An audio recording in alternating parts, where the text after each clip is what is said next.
I don't know, I just do everything. The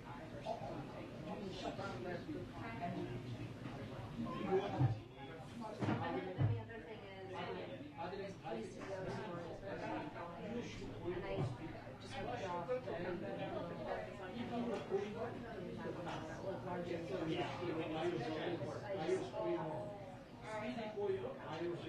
way,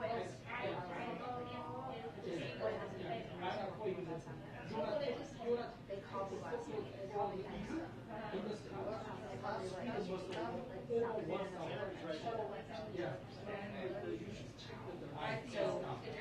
it's not like I tried to take and I didn't realize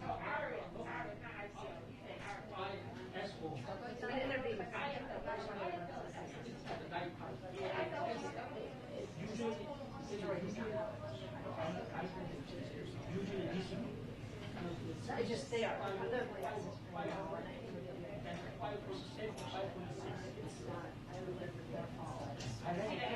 I like it. It's not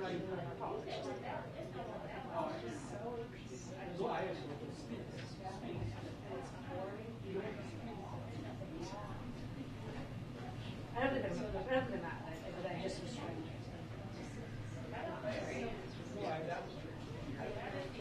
Oh, you have a row. And you have the format row is much better. I have what? Row, R-A. Yeah, I have it on both. I have it on both. I try to get it on both. Okay, when I said I'm not going to have to begin at this, when I tell you, you should memorize speed between 400 to 500 and F 556.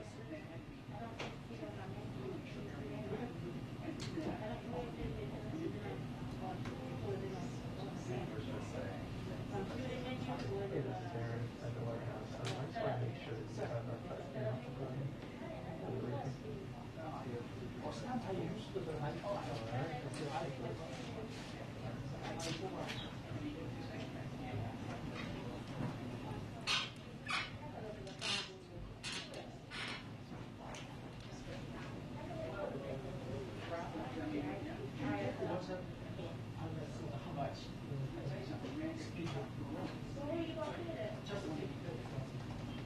Oh, take a picture. Tell you that time over. If you break my camera. F556 is the speed more than 300, 400. Oh, in here? Yeah. Okay. And So what did you say would be you right? can get the hand moving. This thing. It's organized. Oh, hold it up. Oh, you said it was 55. 500. Between 400 and 500. Yeah, it's 500.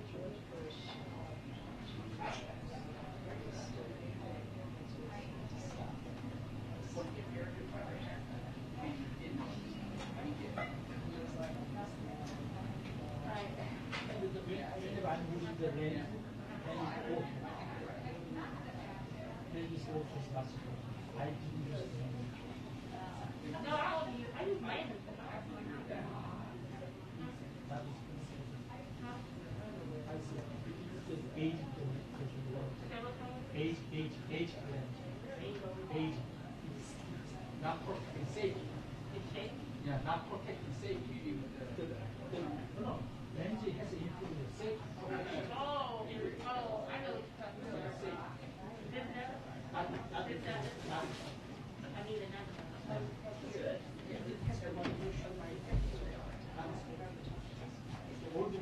I like this.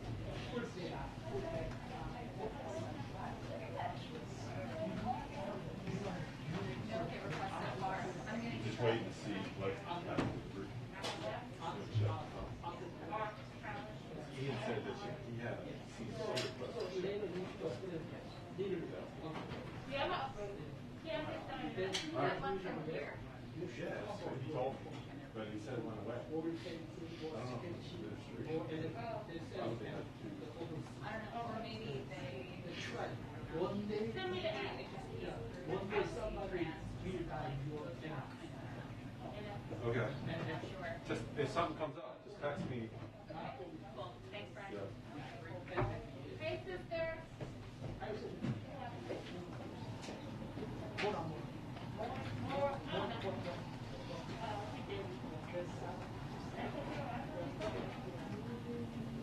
You should send it to me. William gets it now. Yeah, you do the right. What's your name? Is it William? What's your name? You don't remember? Oh, I thought you were saying that. You gotta look it up. You gotta look at your picture. You're funny, William. He's funny. You gotta look your picture out. What's your name? I choose your best picture.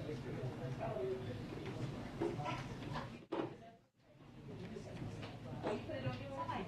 Oh, right here. Oh, I see that. I see those. And then somehow. I got this photo. It's kind of very well. There we go. What is that? What? Oh, farewell. William, please speak from your entertainment. No, I'm saying I'm entertainment. Oh.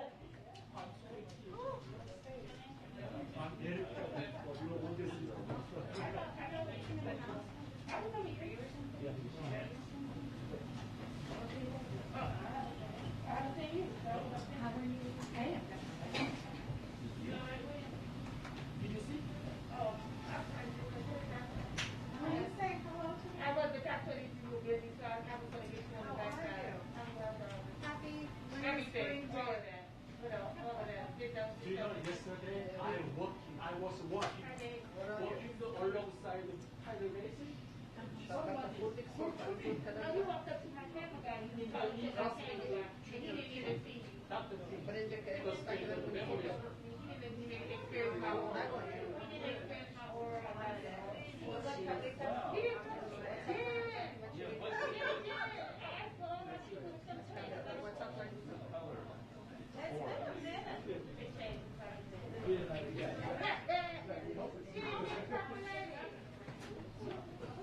Oh, the beautiful people as well. Hey, how are you? What's up? Picture you like. I like it. Oh, yeah. My face looks bad, though. I don't know why my face looks so Hey, bad. how's it going?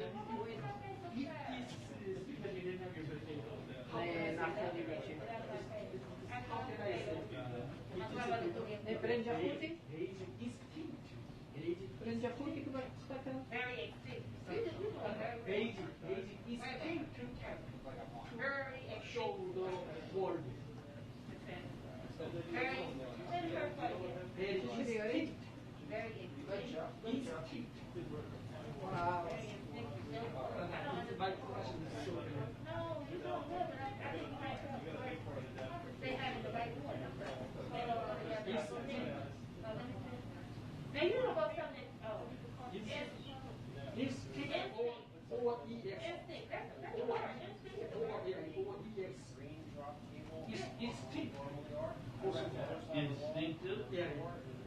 Nah, it doesn't make sense. No. Say the whole thing. Say your whole thing. I'm trying to understand. Yeah, there is to show the world. It's in character to show the world. Yeah. You like my character. Is that what you're saying? And you say it's Distinctive or instinctive? Either way. Yeah, distinctive sounds better. Yeah, you can't say So it's then I choose the better than What do you mean? That's what it this is. picture yesterday. Yeah. In front of Dr. Wow. It was the day. It was the Saturday.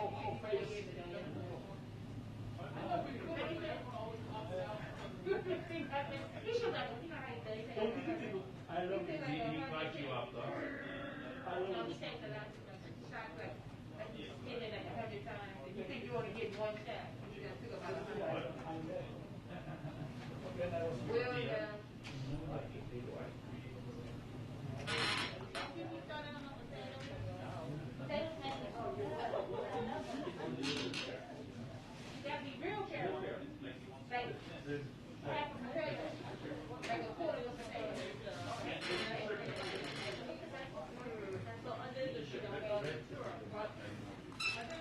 But,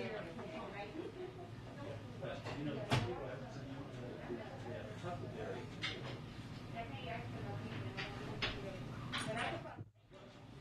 Let me make you a potato museum for a time. Potato museum. Potato box.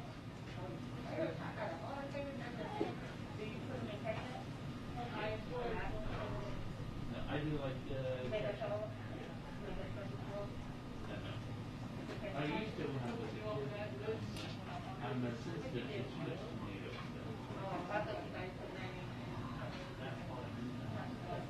Vinegar, vinegar, I'm sensitive to allergic.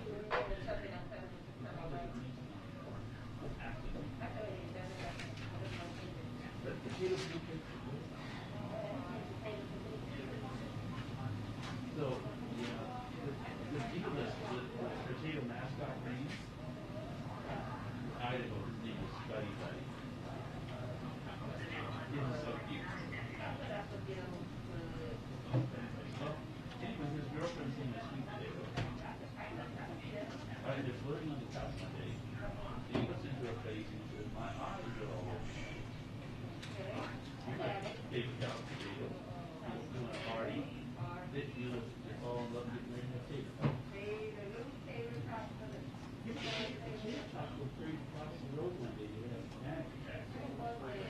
You know why?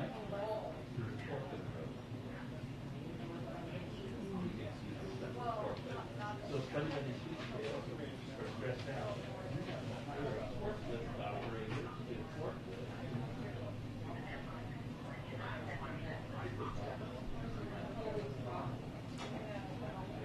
Yeah, I thought you wanted to eat some potatoes. I love potatoes.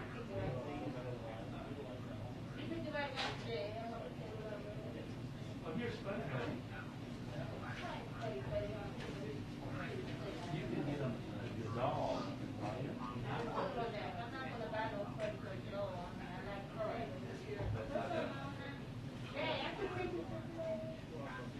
Wanted you some Buddy Buddy?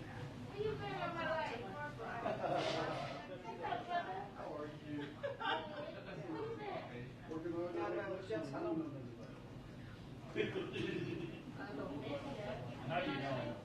Field in the hill doing sports. You got baseball next week.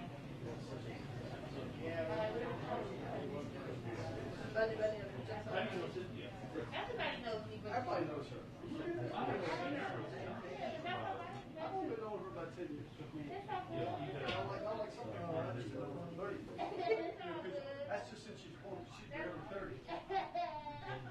reincarnated.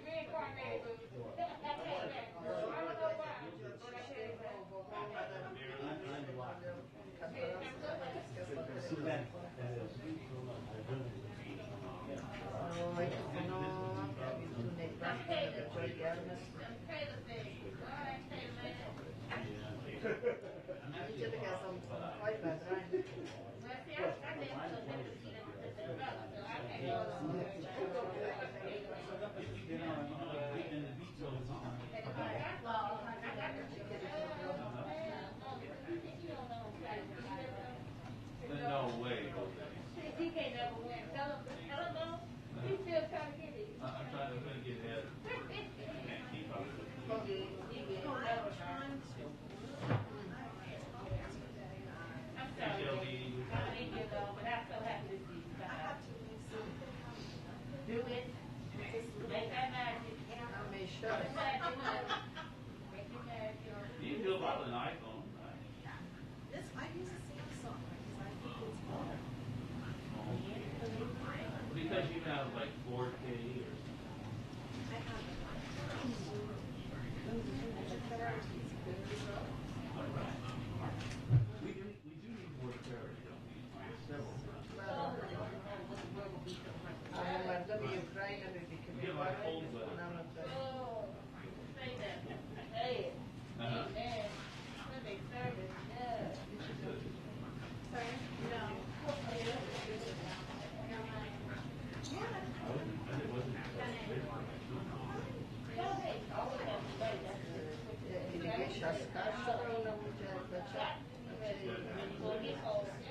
Oh, you mean they not? Yeah, they not available.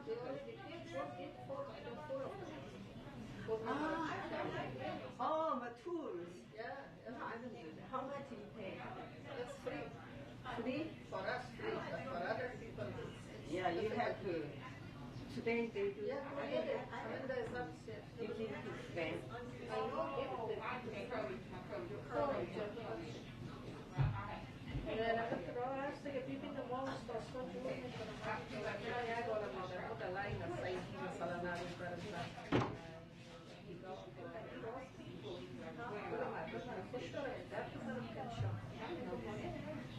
ترتیب شب هم اول شروع شود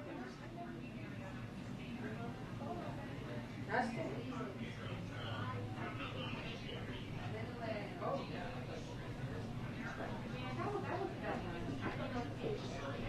To the finish. Did you get it? Go upstairs and Yeah, I have the vision. she gave you 4 and gave me 1 of Why you need more? Don't take your 4 of it. What do you say? To be honest with you, it's not.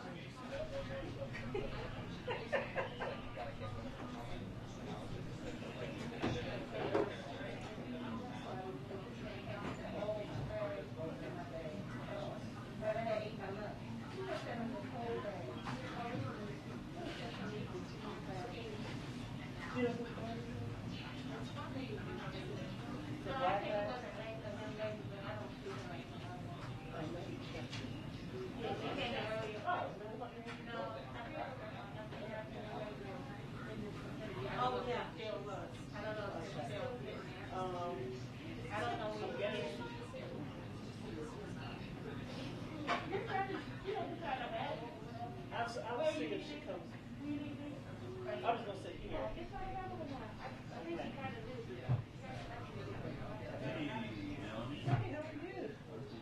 Any good jokes today?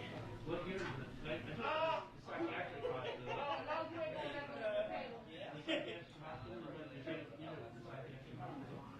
Wait, they what?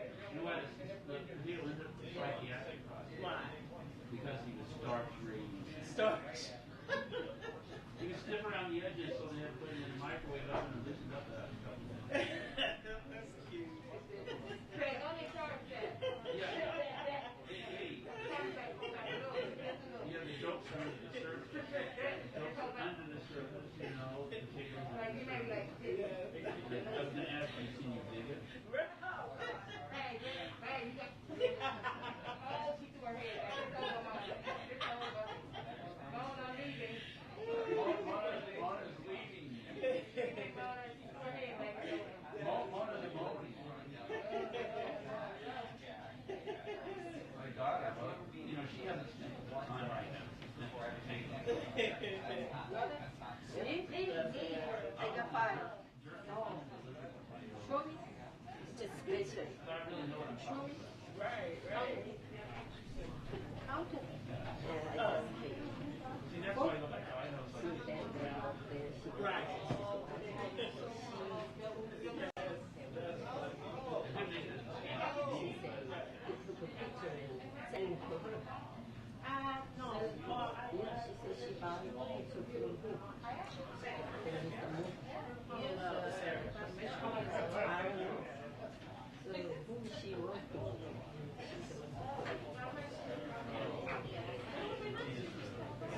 Yeah. We'll see. Did she say that she paid for it? I asked her. Why?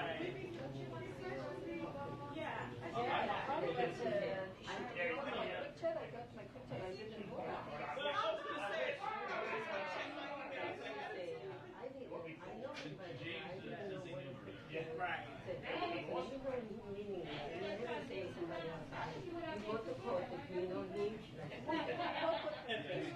I did it.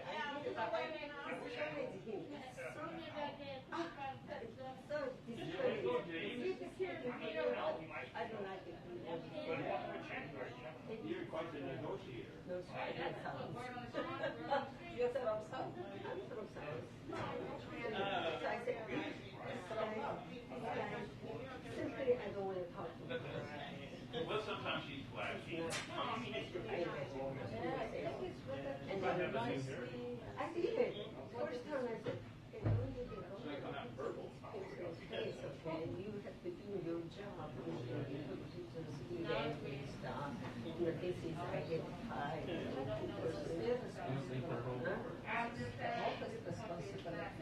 Yeah. Always ask me, do you know Mr. Moore? How come he keep it? I don't know. He doesn't have a pass, so one day it's okay. You know. Nobody one day pass, one day come escort. Nobody check. Actually, I didn't check. You know, because technical picture is 3 days ago. They don't know because it's not verified. But if we pass off this pass, like hard test, they're better on the test, you know, of course. These days more hard. If they take you,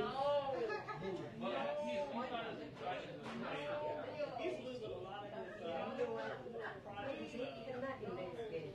That's why she asked me.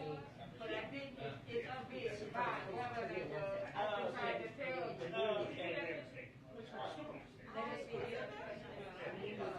whatever happened.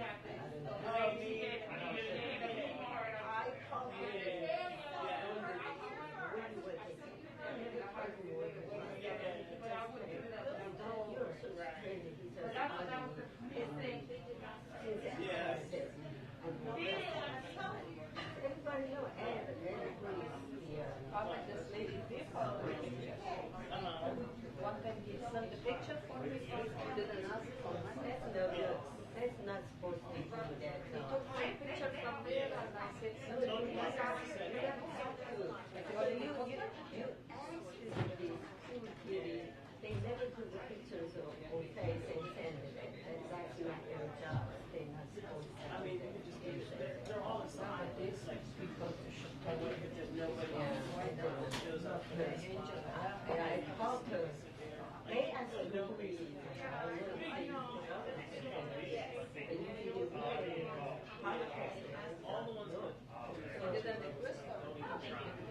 well, as far as reading the podcast, they don't have anything in there. Yes, because it's a review only because they reading the podcast.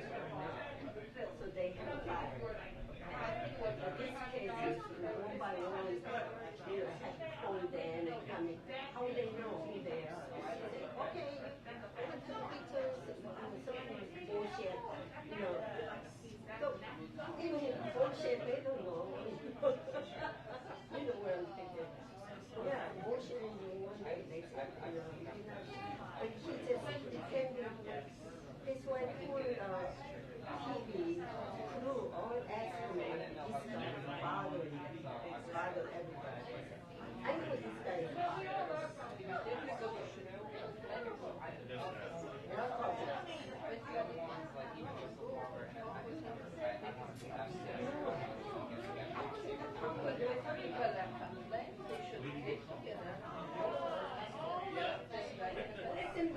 only thing is don't disturb everybody. He disturbs everybody. He never listens. He's a professional as pretending he's good. That people they complain, depending on them, you know. Because what they don't tell me. You know what they say?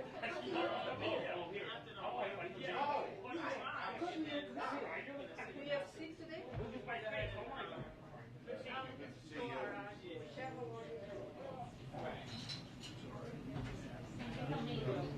Good afternoon.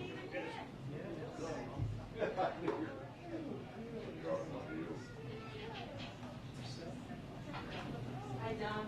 Hey, Jenny. Nice to see you. I haven't seen you for a while. Well, I was in Pennsylvania covering there. Somebody said that you are traveling all over the country. Yes, the Senate races I was doing. So, yeah, got a new phone here. It was that So time. now what's happening? How's your wife doing? Better. You see your wife's birthday card? No, but I think I was like, I will.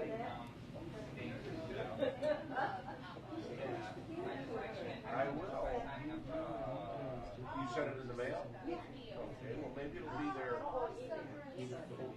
I'm so let me check now.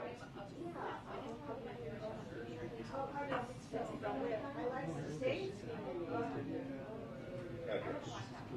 Well, that was nice.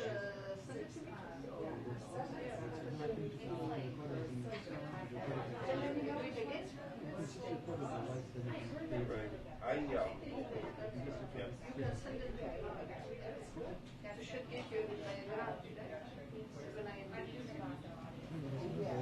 Well, I will. I just got this too.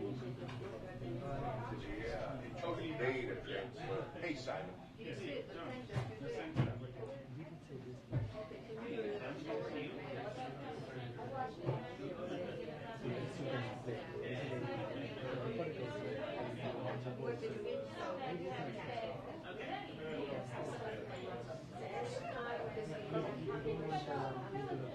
We're still not really we do How you doing? supposed to be very accurate. What did they do today?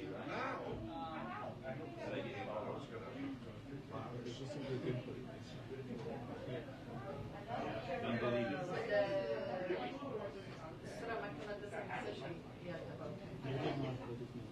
Miracle.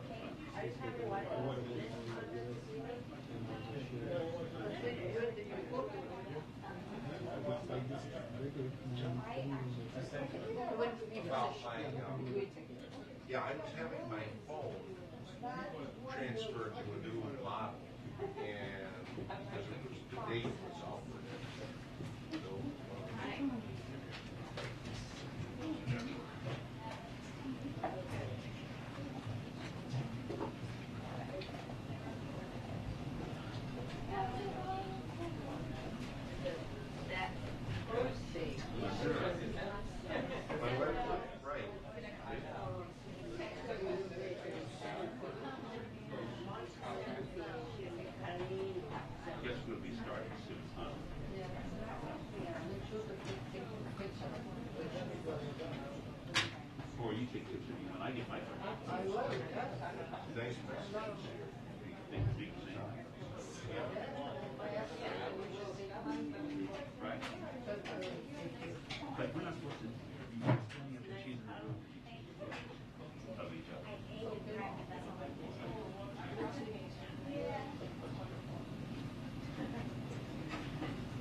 not till Friday.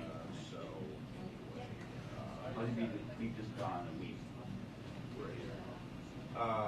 So what time tonight?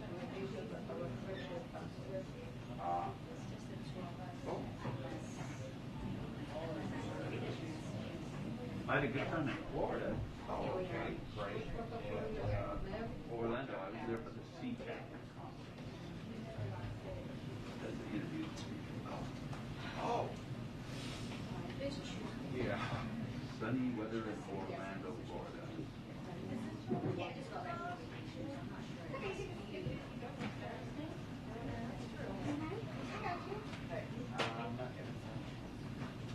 Well, actually,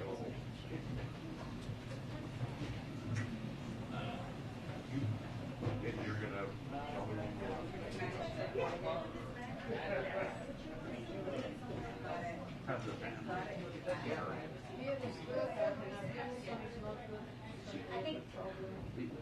I'll send The it to family you. was in the hospital. Declined their deported from the border as well. So, okay, I thought you invited me to dinner. I'm sorry, I wish we could take all the Taliban, put it somewhere else. Let me send it to you right now.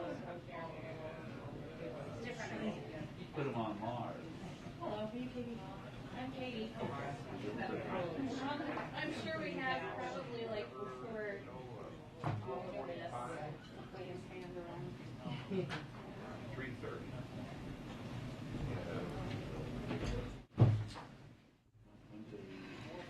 Right, I'm in my office right now. I'm in my, so, I don't know that if anything changes, that's either wrong, I will just, say, okay. You'll be here next week. I kind of like going to, I'll email, all right? Sure.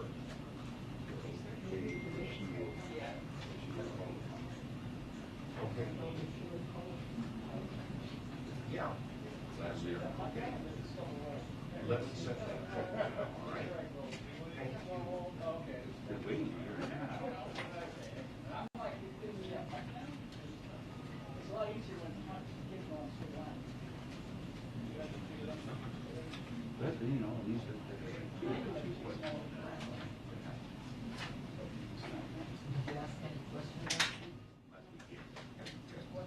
communication director. What's President Biden's trying to do to Israel if they bomb? That's always be here.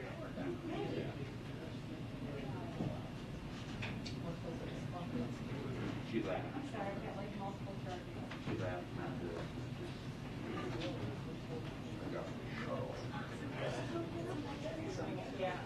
James says his best. One time enough, okay, not interrupt.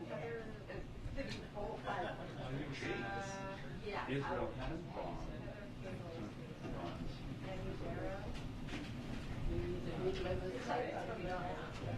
They have a mistake. What do they say? I mean,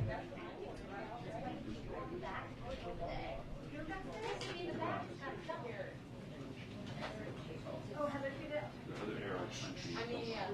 It's got a jump. That's scary. Well, I think they keep getting back in his legs, but like still. Still. He's doing it with a whole like road.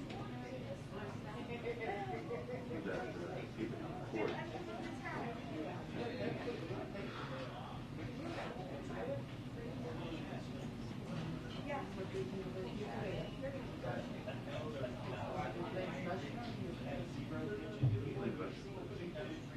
Ukraine was not squeaky clean.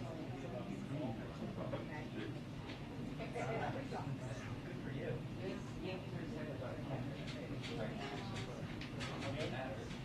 There's probably no country that is squeaky clean.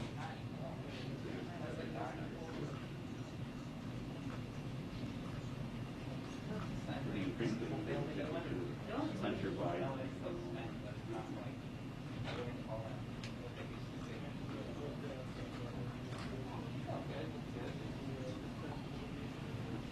It's very sad.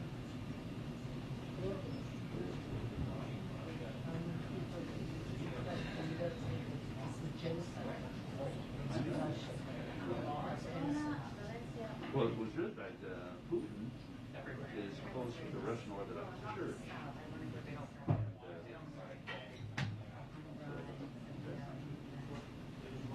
That's the church to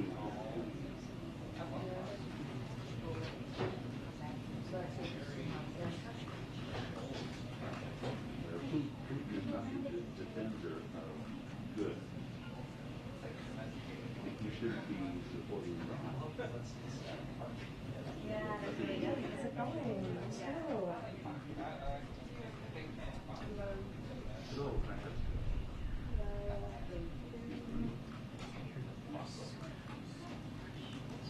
Israel's compromised. Israel's a mediator in this Ukraine-Russia thing.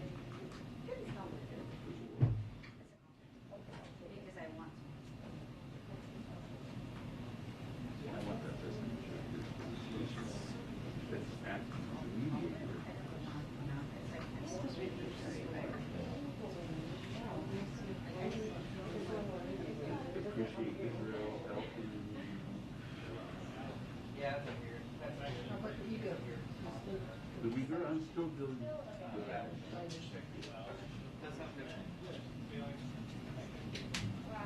There's a lot of serious of the Christian persecution. Nigeria. Slaughtered there.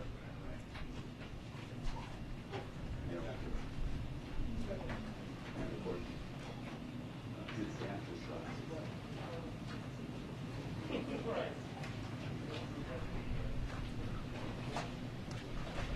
Hello.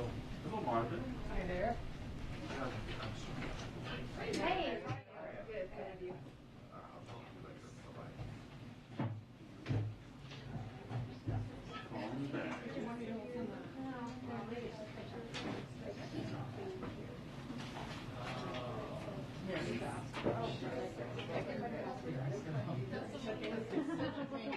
I'm direct, I'm right in the, so. It's ridiculous. I always try to figure out how many people do I have to walk over. It's okay, the briefing has not started. No. Well, I didn't run it off. Here, I'll just sort of, yeah. Okay, good.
always find models for that help.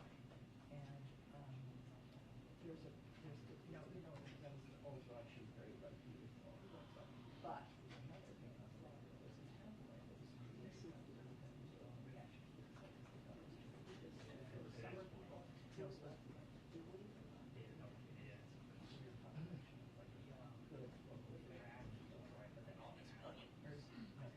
it supports people. Okay, long story. Yeah, it's amazing.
debriefing, 2-minute warning debriefing.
Yes.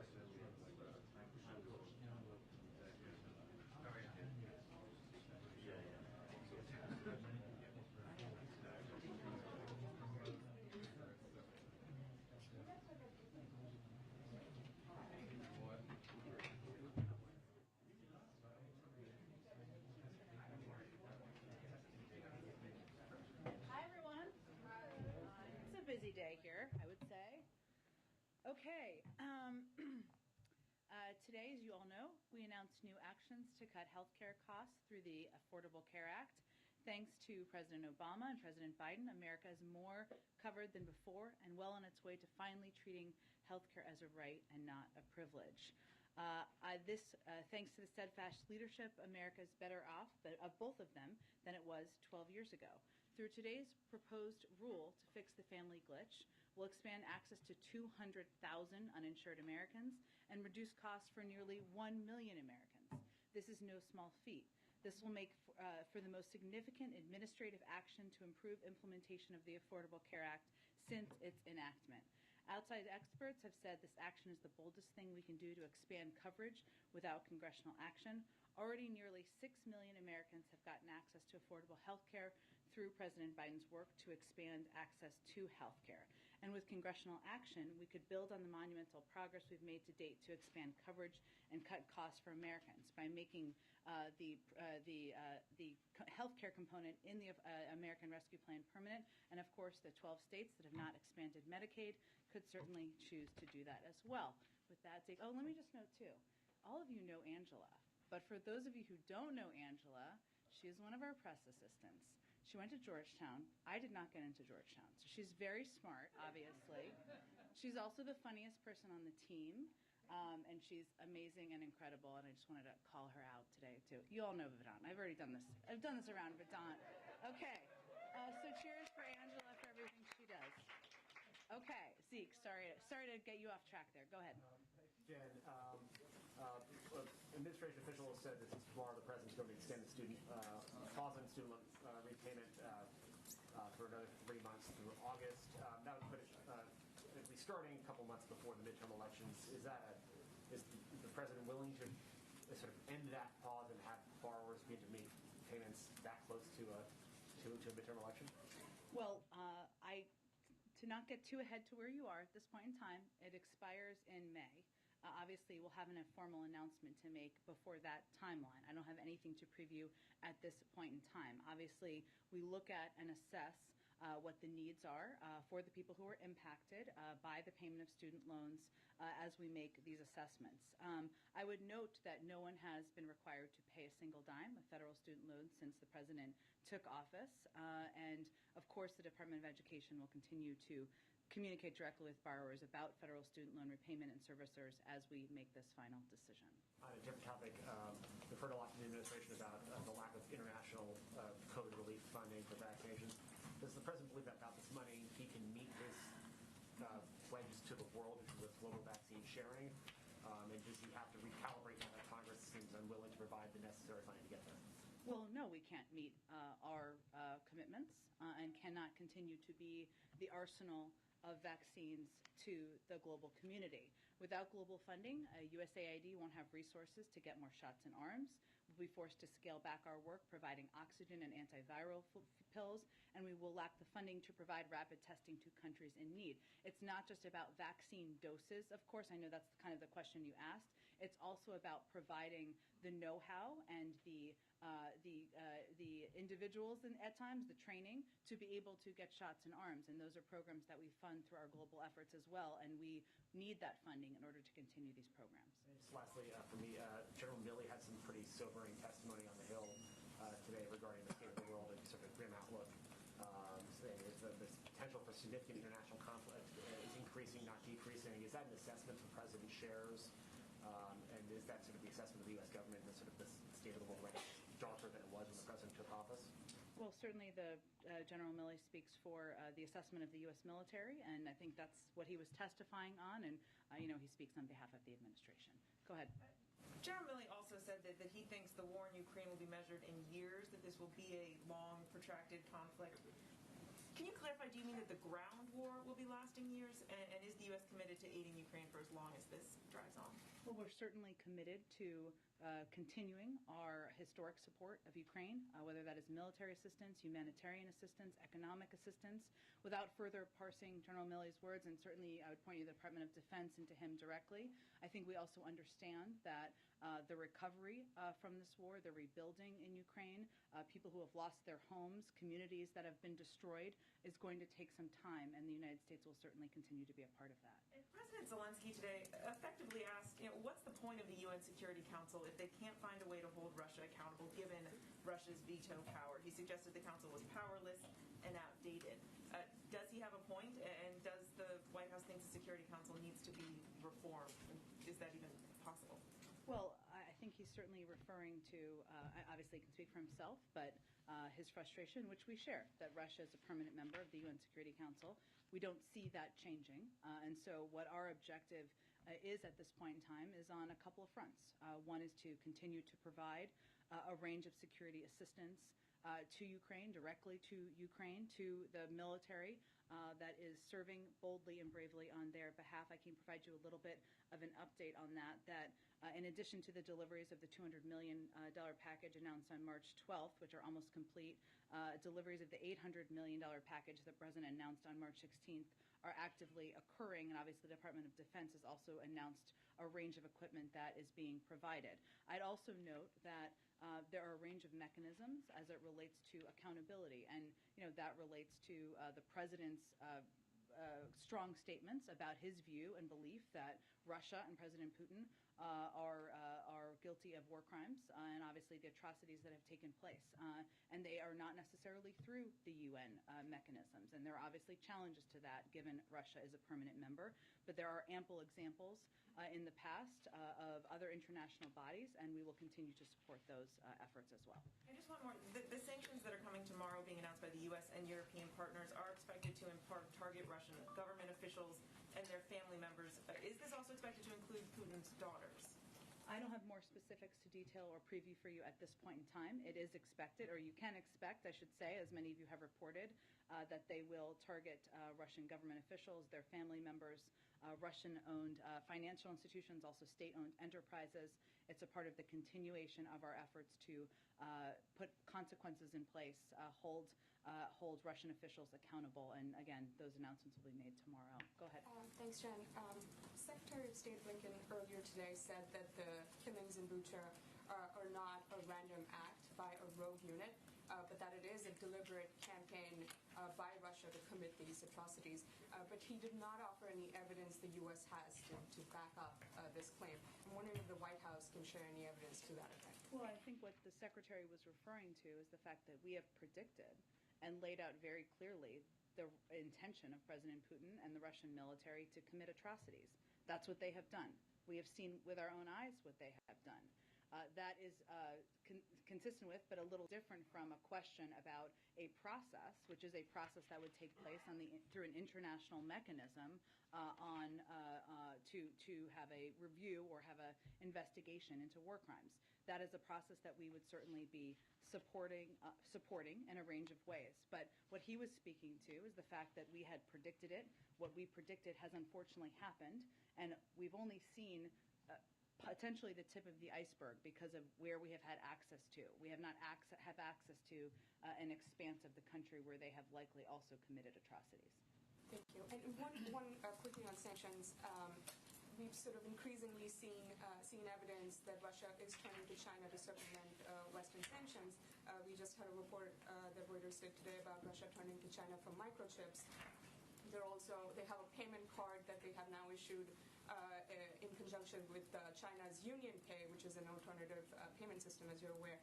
And I'm wondering if what is going to be announced tomorrow will have anything to do with making China comply with Western sanctions. I mean, if you can speak to that. That continues to be not just our expectation, but what we've conveyed directly, but these sanctions are related to Russia. Go ahead. First, on sanctions, last night the Treasury Department shifted their general licenses a little bit in terms of payments from the foreign reserves in U.S. institutions. Is it fair to say that the goal right now is to have a sovereign default with Russia in terms of how you want to impose costs? The goal is to force them to make a choice. So Russia does not have unlimited resources, especially now, given the crippling sanctions we've put in place. And they are going to be forced to choose between draining remaining valuable dollar reserves or new revenue coming in or default. Part of our objective here, the biggest part of our objective here, is to deplete the resources that Putin has to continue his war against Ukraine. And obviously causing more uncertainty and challenges to their financial system is a part of that, but it is forcing them to choose those options and to also deplete the resources, making it more difficult for him to continue to fight the war. Longer term, Jake yesterday said something along the lines of this is not the time for complacency. I understand the alliance that's been put together over the last 6 months doesn't have a lot of precedent, but how real is the concern that if this is protracted, if this is months, not weeks, that fractures could end up coming to pass in the alliance you guys have put together? We have been very clear-eyed about that possibility from the beginning, which is why there has been so much effort on the diplomatic front to work at it, including obviously the president's trip to Europe. Secretary Blinken is on his way, or maybe he's there now in Europe. There are calls that happen every single day through nearly every national security official to continue to work towards that coordinated unity that has been so effective to date. It is also true, though, that unity does not mean identical, and as we're looking at the consequences people are putting in place, the actions they're taking, our expectation is not that it is identical. It is just our effort to do everything we can to make sure it's coordinated and as unified as it possibly can be. And then last one real quick. I think you addressed it yesterday, so I apologize. But when you talk about the bridge from the SPR perspective, is it a bridge to, you believe the domestic industry will be able to fill that gap within the next 6 months, or is it a bridge to domestic plus Canada plus the Middle East? How are you guys seeing what that is a bridge to in terms of production? A combination, I would say, Phil. As you know, the oil market is a global market, and we certainly understand and have seen that obviously the actions of President Putin has led to an increase in gas prices, not just here in the United States, but in other countries in the world. We also know that as other countries make decisions about energy sanctions, that could have an impact on the amount of supply in the marketplace. So we are taking steps that obviously a historic release from the Strategic Petroleum Reserve over the next 6 months to hopefully give a bridge to increased domestic production, to your point, which we know could take a little bit of time. But also during that time, we're also working with other countries around the world. You saw the announcement many of them made last week about their increased releases, but also to see what they can do to increase their supply into the marketplace as we're filling that gap. Go ahead, Weijia. Jen. Today, Secretary Blinken also said that the U.S. was continuing to gather evidence and will continue to support Ukraine, the UN Human Rights Council, as it relates to a possible war crime trial. I know yesterday Jake said the U.S. was looking at a variety of mechanisms, but since the U.S. is not party to the ICC, other than a supportive role, what can it do to facilitate a trial? Well, let me give you an update on where we are, and I would also let me first point to the fact that historically we have provided evidence to the ICC even though we are not a party member. So if you look back in 2004, the State Department collected evidence indicating that the Sudanese military and militias were committing specific acts of violence against members of non-Arab groups in Darfur. And the Secretary of State at the time, Colin Powell, determined that what was happening was a genocide, and we worked with the ICC and the UN Security Council to hold accountable. So I would just note there is historic reference. Now, also, as you're thinking about the timeline of this, the historic reference for that is also important because that was 2004, and it is just starting now. So it takes time. Now, it doesn't always take that amount of time, but just, as you're looking at the history here. But right now, there are a number of efforts already underway to hold any Russians accountable for atrocities and war crimes. Over the past few weeks, we established investigations through the UN Human Rights Council and the OSCE of possible violations by Russia. We're also supporting the work of the War Crimes Unit under the Office of the Ukrainian Prosecutor General and a team of international prosecutors who are working with them, and also supporting Ukraine's authorities and civil society organizations who are working on the ground to document atrocity crimes for prosecution. And we also welcome the investigation opened by the ICC prosecutor, in particular his focus on preserving evidence of possible atrocity crimes. And as you noted, Jake outlined the specific ways that we can help in those efforts, including through intelligence sources and gathering and sharing that with our partners, including helping Ukrainians and what they're doing on the ground to develop their case. Third is working through international organizations.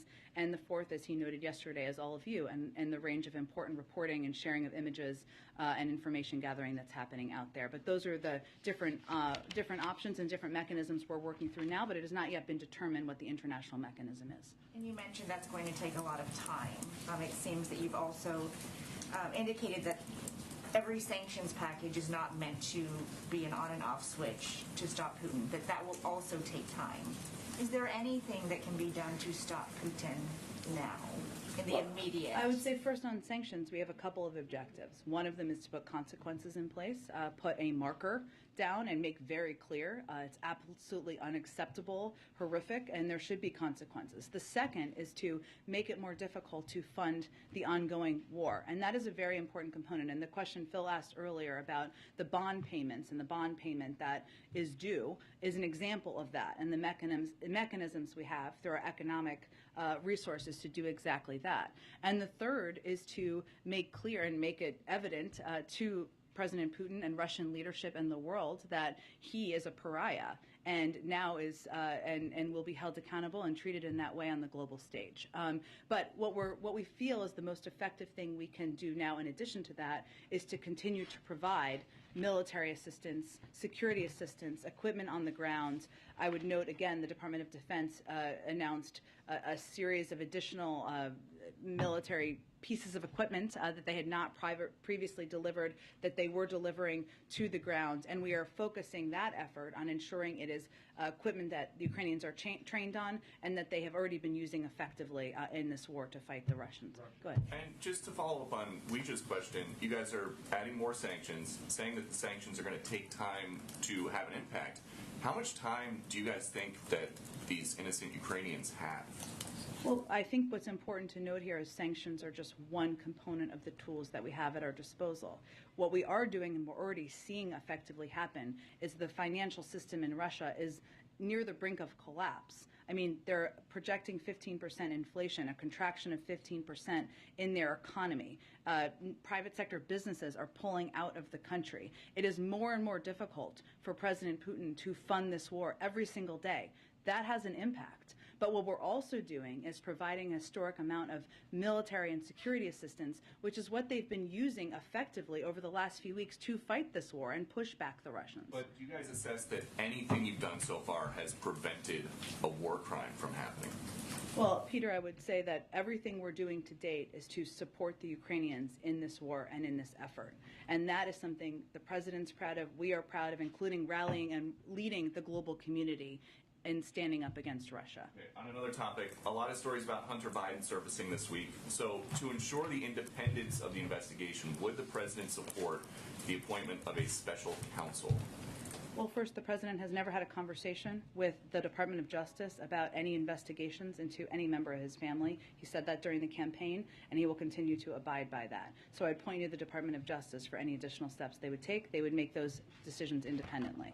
Is there any concern that they're not going to be necessarily seen as being able to make the decisions independently if the White House Chief of Staff is out saying that the President is confident his son did not break the law?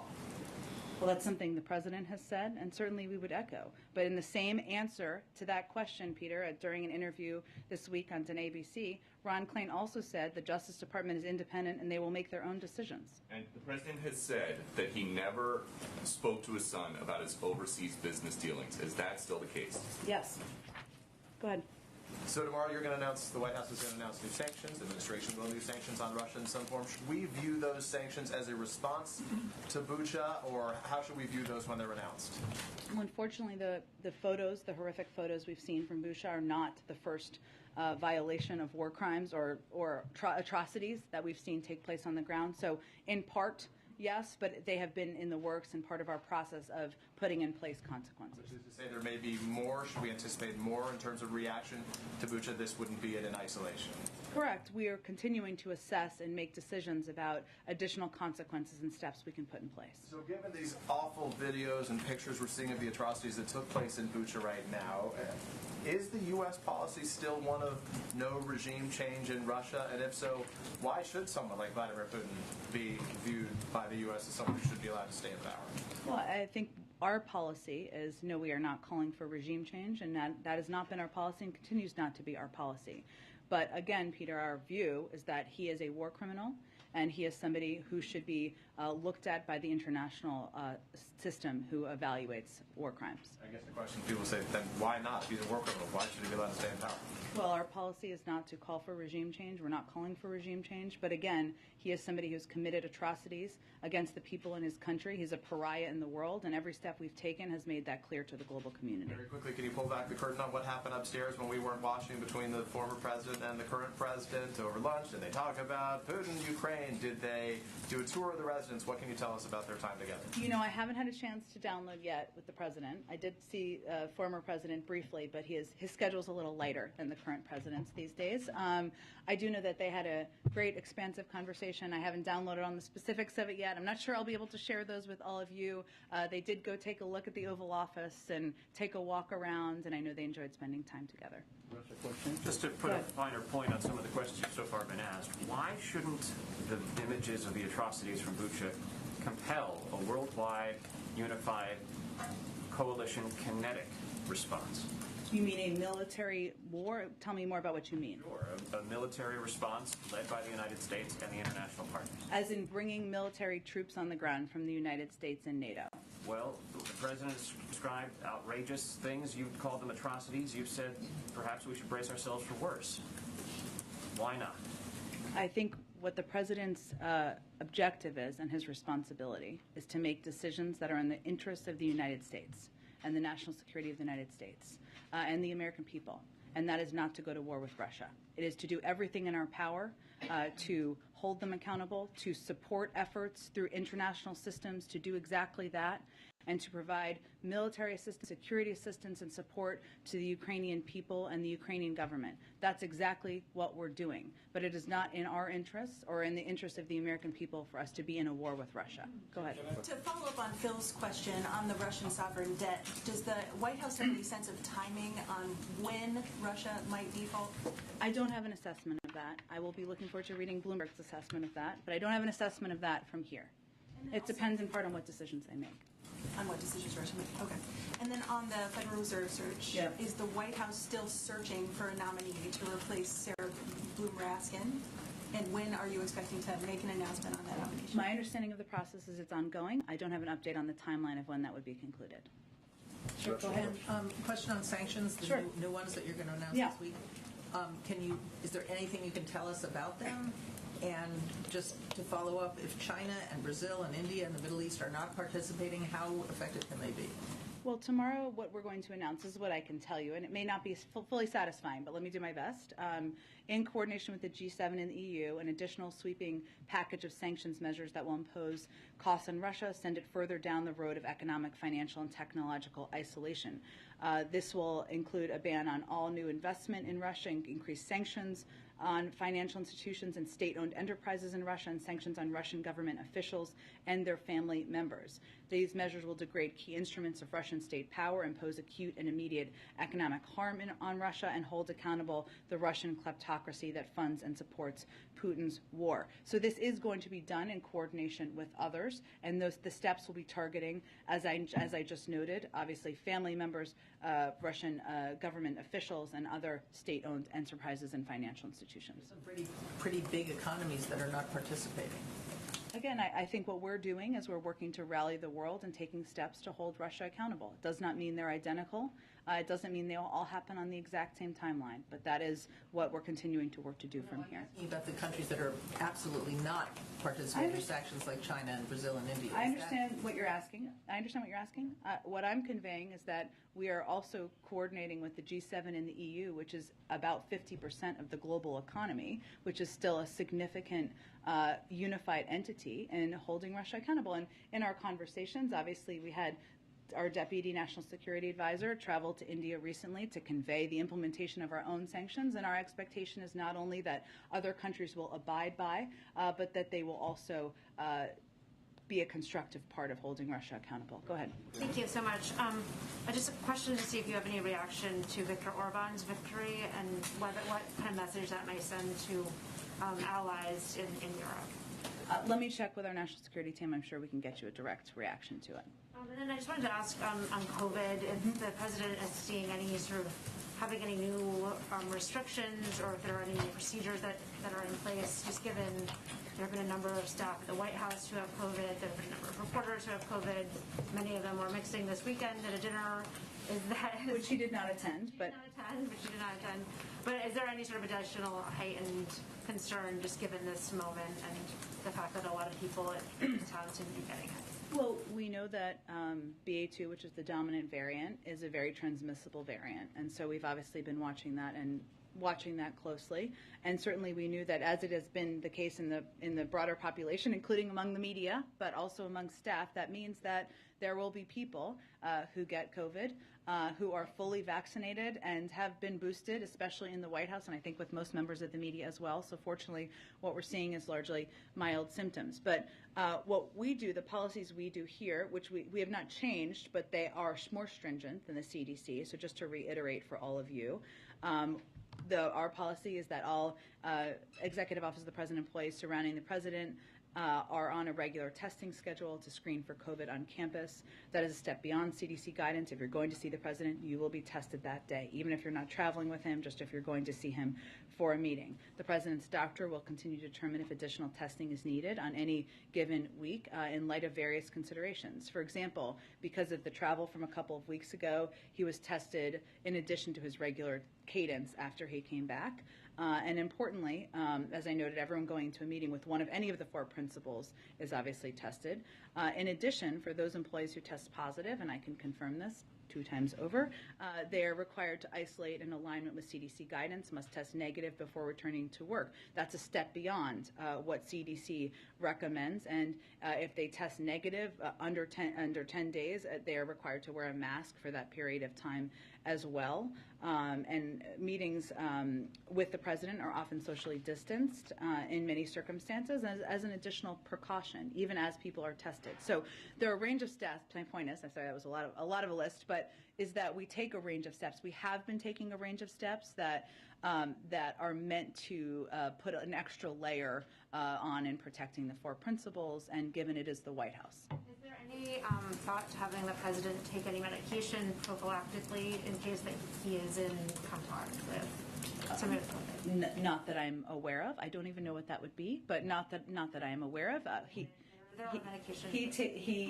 obviously he relies on the advice of his doctor, but not that I'm aware of. Go ahead. Yeah, thanks, Jen. Senators Romney and Murkowski yesterday announced their support or plans to vote to confirm Judge Jackson later this week or perhaps next week. Hopefully this week, because they're going on recess. Good point. Or don't tell senators you said that. That was a mix-up right there. But what is your reaction to what you heard from Senators Romney and Murkowski there? And it looks likely that she will get 3 Republican votes in support. Is the White House believe that that's a strong showing of bipartisan support for her? Or, the fact that 47 Republicans appear likely to vote against her, are you displeased with the lack of support of Republicans? Well, I would note first that even for a number of senators who decided not to support her, and there's quite a good little video the Daily Show may or may not have done on this, all of them talked about her impeccable credentials, her qualifications, what an incredibly inspiring story she has, and how qualified she is for the job. I would say we've believed from the beginning that her record, her impeccable credentials warranted bipartisan support. And that is exactly what she is going to get in her confirmation, thanks to those individuals and one more that had previously announced their support. So we're certainly encouraged by that. We're looking forward to seeing her confirmed and, of course, celebrating her confirmation to the Supreme Court. Go ahead. Thanks, Jen. The CDC director announced that she's going to be doing a review of the agency and revamp after they see what has worked and what hasn't worked. Is there something specific that the CDC has been doing wrong, or some area where it's been falling short that's prompted this need to have such an intense review right now? Sure. Well, let me first say this is a CDC-driven decision, and they'd have more specifics. But what I would say is that if you look back to the last year plus, never in its 75-year history has the CDC had to make decisions so quickly based on limited real-time and evolving science. And yesterday what the CDC director did is rightfully announced plans to initiate a review of the agency with the objective of strengthening, transforming, and modernizing CDC systems and processes around developing and deploying its science. I mean, look at what they've done over the last year. Does it mean everything has been perfect? They would say no. You have to look at how it's done, assess that, and take a look at how you're going to improve things, anything you need to moving forward. It's not uncommon for a CDC director to take a careful look at the agency and assess if it's positioned to meet current public health needs and recommend improvements to systems, processes, and structures. And while this is something that is being done independent of the White House, we certainly support all government working to improve systems and make things better. It's independent, and you said it was a CDC-driven decision, so this call for the review did not come from the White House? No, it was CDC-driven and one, and certainly one we support, but the process will be led by the CDC. Go ahead. Jen, Senate Republicans are calling for an amendment on Title 42 to be attached to the COVID relief funding bill.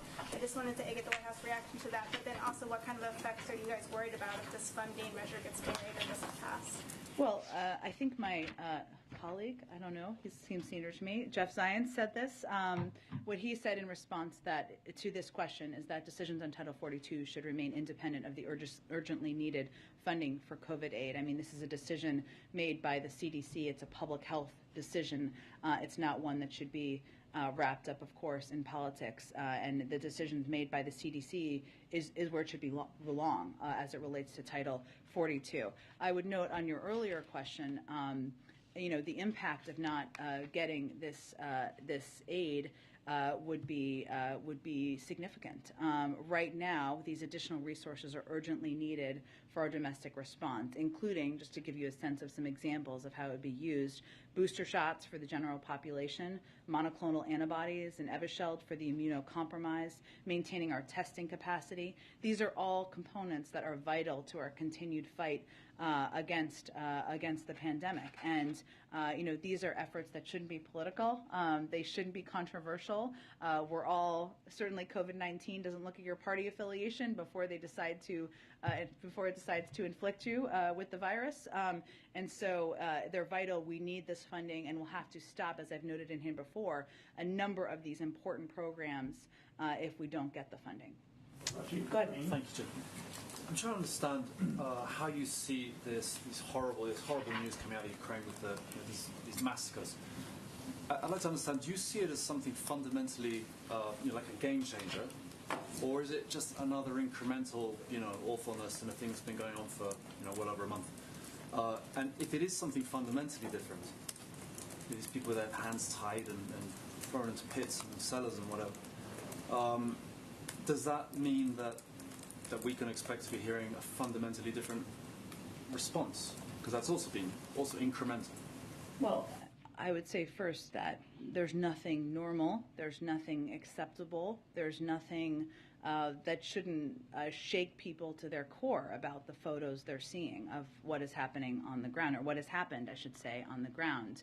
And what the president has said and been unquestionable about is that these are war crimes, a violation of the law of war. And his view, and I talked to him about this as recently as this morning, is that we need to put down a marker for history. That's why he has been so outspoken about this and made clear that accountability is critically important when you see the horror that we're seeing on the ground, the targeting of hospitals, of civilians, of, as you noted, the binding and killing of innocent people in Bucha, where we're seeing the photos. We have also already seen evidence of war crimes before these photos, and a lot of the measures that we're putting in place, whether it is supporting international efforts to work towards gathering data and information through a range of mechanisms, or it is continuing to provide additional security assistance or humanitarian assistance, are in response to the atrocities and the horrors we're seeing on the ground. Go ahead. Yeah, I wanted to ask you about El Salvador, about the state of exception that has been imposed in El Salvador. This state suspends constitutional guarantees such as the right to assemble and also basic procedural rights for the Salvadoran people. Is the U.S. concerned about the impact of this measure? So I would say, can you ask your question one more time? I wanted to make sure I had the right information. Of course. Yeah, yes, go ahead. It's about the state of exception that was imposed in El Salvador, which suspends constitutional guarantees such as the right to assemble and also basic procedural rights for the Salvadoran people. Wanted to see if the U.S. is concerned about this. Let me check with our national security team and get more details for you, and we will get you a more comprehensive comment after the briefing. Go ahead. Thanks, Jen. I have a few for you. Start with the Supreme Court vote that took place yesterday. Is the president disappointed in particular that Senator Lindsey Graham, who had voted for Judge Jackson before, opted to vote against her yesterday? The president is looking forward to Judge Jackson getting confirmed, and I would say, I'd echo what I said yesterday, which is this is a question best posed to Senator Lindsey Graham. What exactly has changed since he voted to support her just recently, relatively recently? She has the exact same credentials, exact same qualifications. So, no, I wouldn't say the president's spending a lot of time thinking about it, but I would say it's a good question to pose to Senator Graham. Topic. I won't get into all of the president's polling, but I did want to ask you if you see the expected confirmation of Judge Jackson as a turning point in his presidency. I would say, without getting into the politics of it, the president committed to nominate a African-American woman to serve on the Supreme Court if there was an opening. We are on the verge of that woman getting confirmed to the Supreme Court. This is a moment, even with everything going on in the world, to celebrate history, to celebrate this incredible woman who has impeccable credentials, who is about to serve on the Supreme Court. And so certainly we're going to take a moment to appreciate that and value that. And I think a lot of people in this country will too. I can't make a prediction on what that will mean for polls, and it's really not about that for us. Jen, former President Obama did seem to get into the politics of it today when he was talking about his own re-election battle and seemed to be delivering somewhat of a pep talk for Democrats facing potentially tough re-election battles in the midterms this year. Is that a message that the White House wanted him to come here and deliver today? Well, having worked for the former president for some time and the newer president for some time as well, here's what I heard him talking about. The fact that in Washington, when you're pushing for getting the right thing done, and he was talking about the Affordable Care Act, it means sometimes overcoming skepticism, Republican obstruction, even division within your own party, political challenges, countless headlines saying your agenda is dead, and still fighting to get it done. Sounds pretty similar to what we're working on today. That's not about the midterms. That's about why you're in government and making government work for people, and why it's important to continue to do, even when everybody says it's not possible. And that was the message I think he was delivering today. Go ahead. Thank you, Jen. I have two questions on Ukraine. Prime Minister Justin Trudeau said last week that he does not want President Putin to attend the G20 meetings, and he has reached out to Indonesian President Joko Widodo, who is the host of this year's meetings. So does President Biden have plans to also do the same, to reach out personally to the Indonesian president? And can you just share anything on the diplomatic front in terms of trying to get Russia out of the G20 meetings or get Ukraine in as an observer? Sure. I don't have any update on that. I'm happy to see if we have any update from our front. And just a follow-up on a different note on Ukraine. China today urged the UN Security Council to verify and not to resort to unfounded conclusions on Bucha. And meanwhile, Chinese media is also repeating Russia's narrative that what's happened in Bucha is fake news. Can we get a White House reaction on that? I would just say if you're repeating the propaganda of the Russian government and President Putin, you're on the wrong side of history.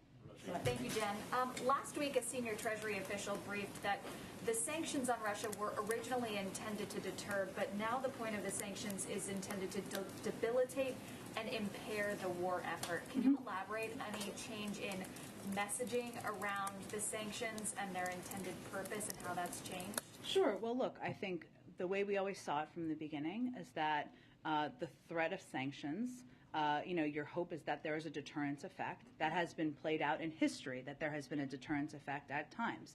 That is not a sure thing or 100%.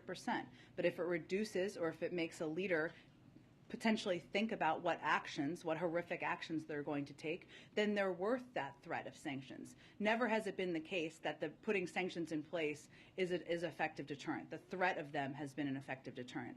Obviously, the war has commenced, right?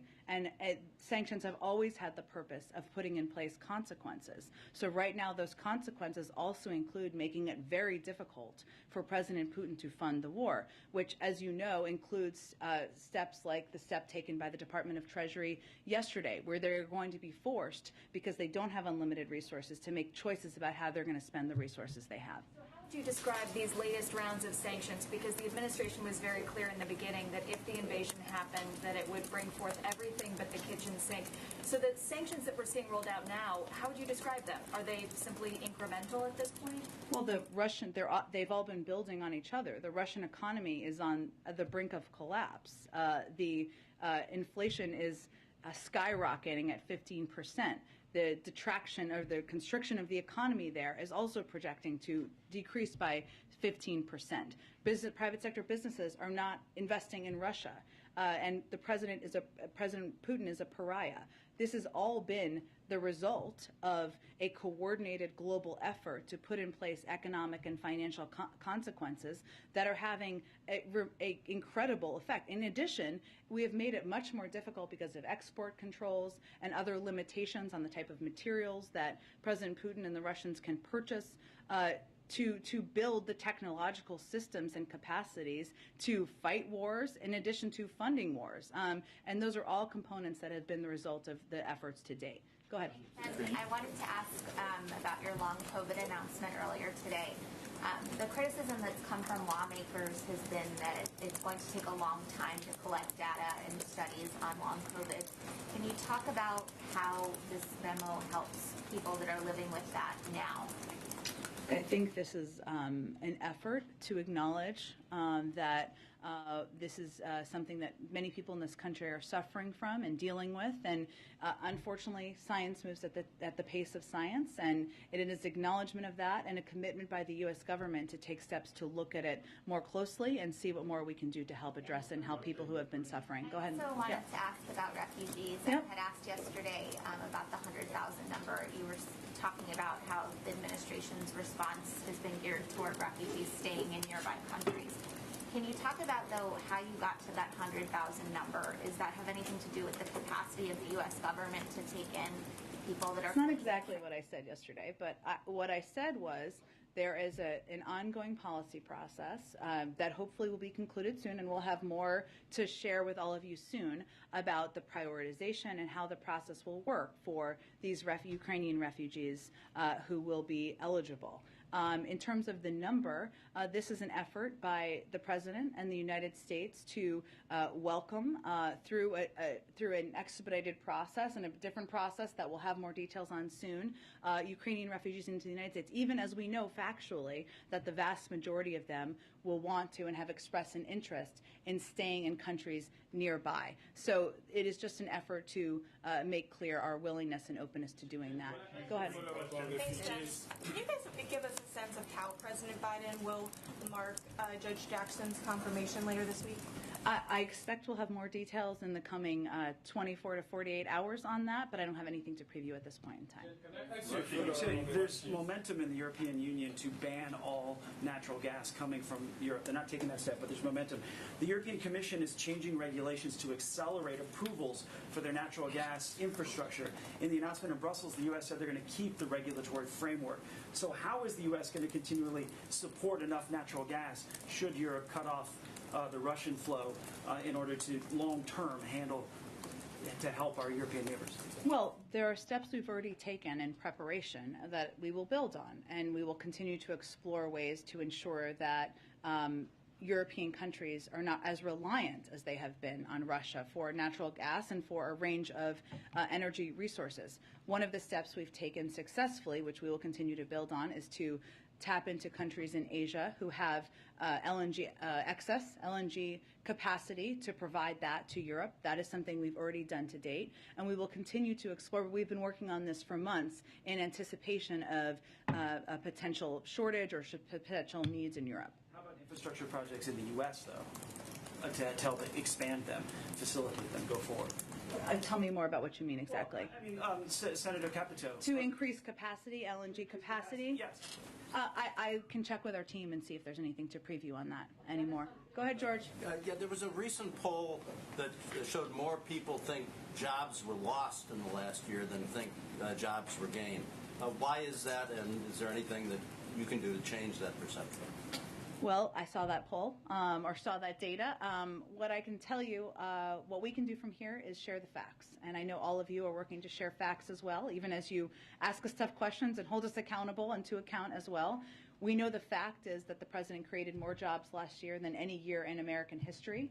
That is a very simple fact that I probably cannot say enough from here, and our allies and partners cannot say enough out there in the country, and we will just have to continue to work at it. Why is the belief out there, though? I can't make a clear assessment of that, George. You know, I know that obviously people across the country, we know, and we see this in data and polling, are still feeling the impact of COVID. Their lives are not entirely back to normal. They're seeing some restrictions to their daily living, which is frustrating. Obviously, the impact of the cost of items, whether it's the price of gas, that has a range of factors that have led to it, specifically the invasion of Ukraine most recently. Those impact how people feel. We see that in consumer confidence. So I can't assess what is in the brain of every American, but I can tell you what the facts are and tell you that we also recognize that there are areas, including bringing down costs, we'll continue to work at it. Ebony, go ahead. Thank you. Two quick questions. One, the president's talking about Congress passing more money for COVID relief, but what's the president's reaction to more cities taking COVID relief money and putting it towards policing in excessive amounts, specifically even like in DeKalb County where $500,000 was spent on aerial drones? I mean, is the president thinking that's a bit of an abuse of funds? Is he okay with that kind of spending? I haven't seen that report. I'd have to look into that specifically more. I mean, there's state and local funding that has gone out through the American Rescue Plan where there is flexibility in there, including to support state and local governments. I don't know if that is what it is being used for, but I'm happy to check into the more specific reports. Yep. My last question. I wanted to ask this a couple of weeks ago, but I wanted to go back to Haiti very quickly to get the president's response. Patrol agents that were seeing whipping Haitian migrants were not charged and held accountable for actions. Even the president early on talked about how it was outrageous. What's his reaction to that response and to those who saw this horrific video go viral, and then at the end of the day, nothing happens, there's no accountability? Well, there was an investigation by the Department of Homeland Security, so I'd have you point you to them for any further comment on it. Go ahead. Thank you. 2 weeks ago, the president warned the American people and owners and operators of critical infrastructure that Russian cyber attacks were, quote, coming. And he urged those owners and operators to harden their cyber defenses. Is there any update or intelligence update that you can give to the American people and critical infrastructure operators about this pretty urgent warning that came recently? Well, I don't have any additional intelligence to update you on from here, but the reason we did that at the time is because there are steps we can take from the federal government, but there is also steps that private sector companies can and need to take in order to protect themselves. Those don't typically happen overnight, so we wanted to ensure they understood that these threats are real, that it was urgent that they take these steps, but I don't have anything in addition to predict about next steps or intelligence. Any work that officials have done with these owners and operators that you can talk about?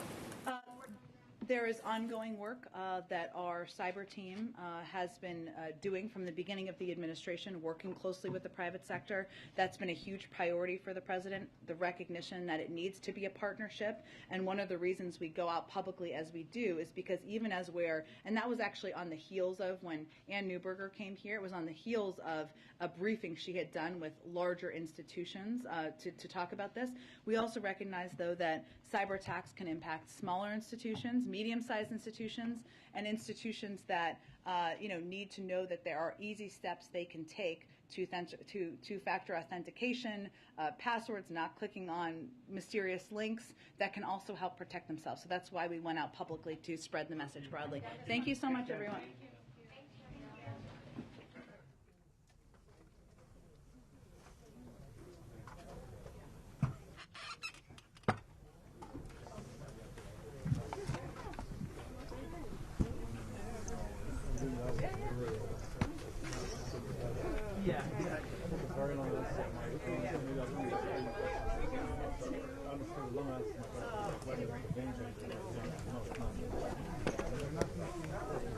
See you later.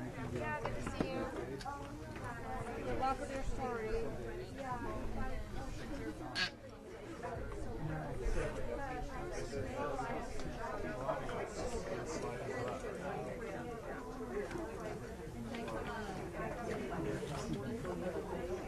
I remember.